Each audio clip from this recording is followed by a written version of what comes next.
How to deposit check into a SoFi account. Hello everyone, welcome back into the channel. In this video today, I'll guide you through the step on how you can deposit check on SoFi account.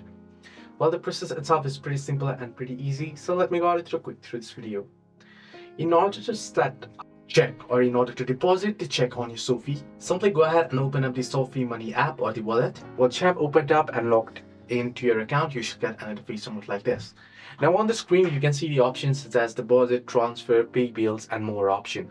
So you want to simply tap on the deposit tab here, and once you tap on deposit tab, you can see you'll get the option to deposit your check. So you want to enter in your check amount here, and then you want to click the picture and upload the front side of the check here and back side of the check.